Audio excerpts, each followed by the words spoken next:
What's up, y'all? My name is Peyton, and today I'm going to be breaking down another one of my Magic the Gathering decks. Today, the deck we're focusing on is called the I'll Be Back deck. Let me tell you why that is real quick.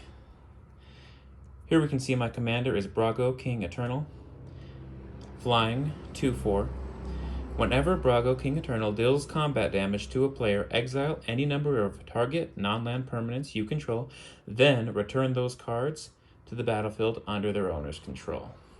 So this deck's whole focus is sending things away and bringing them back. So we're going to have a lot of enter the battlefield triggers, and I've broken it down to the categories that I kind of felt were important. First, we got a couple of lands here. We've got about 35 total lands, not as many as my landfall, obviously, but we don't need as many because we've got a lot of low drops, and the high drops, I've got a little bit of mana ramp.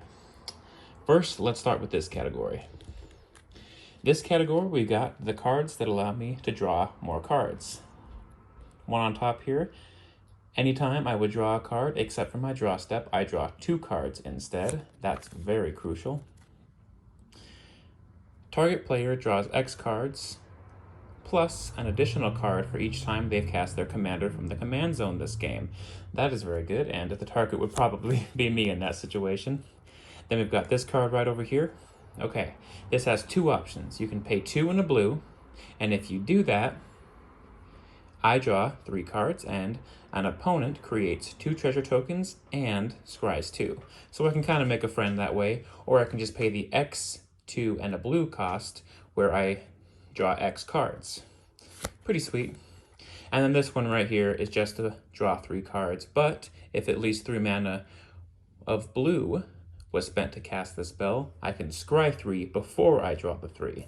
That is very good. And this is just scry 2, draw a card, scry 1, draw a card. Just some simple stuff right there.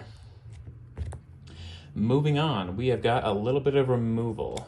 Some nice removal right over here. We have got Angel of Serenity.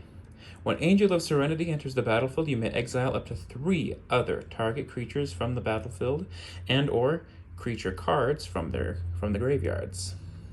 When Angel of Serenity leaves the battlefield, return the exiled card to their owner's hand. So that's a pretty good way just to get rid of some cards for a little bit. This one is just, when it enters the battlefield, exile up to 2 target artifact and or enchantment cards. That's pretty good. Removal for enchantments and artifacts. This one is pretty sweet. Return each creature your opponent's control with toughness X or less to its owner's hand, where X is the number of islands you control. And as you can see, I've got a pretty sweet amount of islands right there. And it also has a foretell cost, so you can just have it waiting for your opponents later. This card is kind of a card that doesn't go away. It's an instant. You return target creature to its owner's hand, and then you can search your library and or graveyard, which is where this will be, and you can bring this card right back.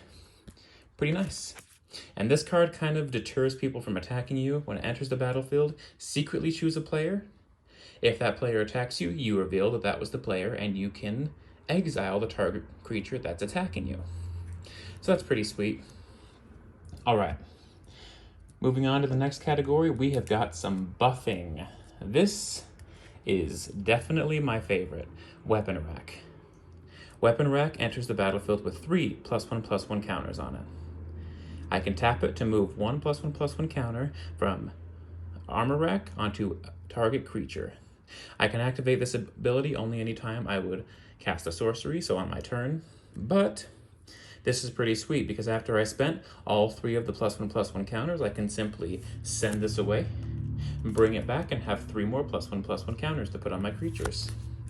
This one basically just gets rid of all my creatures temporarily, turns them all into dragons, and then I can bring all my creatures back and get rid of all the dragons. Alright, this card right here, when it enters the battlefield, put a +1/+1 counter on each creature I control with a +1/+1 counter on it. That's very sweet. This one just says, when it enters the battlefield, put a +1/+1 counter on each of up to 2 other creatures I control, and it has lifelink, which is pretty sweet.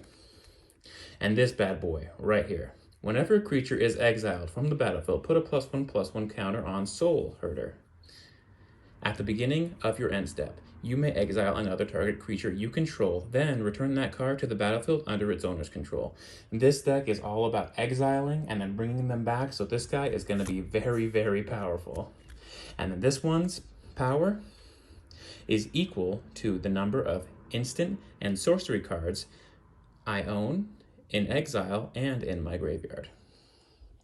So that is going to be one mighty massive creature. These cards over here, just some land draw, just some stuff to help me keep up if I'm failing on mana. Let's see. Search my library for up to X plane cards, where X is the number of players who control more lands than I do.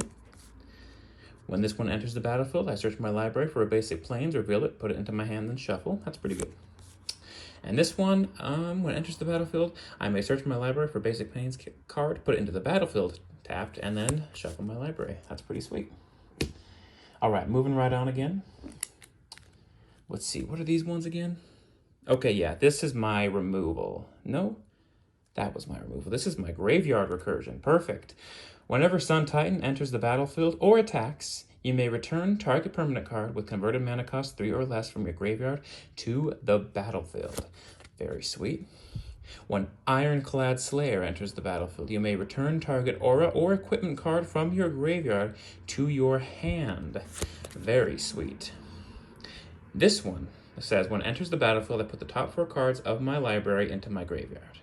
I can tap it to choose target artifact card in my graveyard, and I may cast that card this turn. Very, very sweet. And this just allows me to untap target artifact or creature I control. Very good. Now we move on to these cards. These are the ones that help me do the exile and bring back abilities. This one right here, it has a cost, pay 2, a white and a blue, and I exile something and bring it back.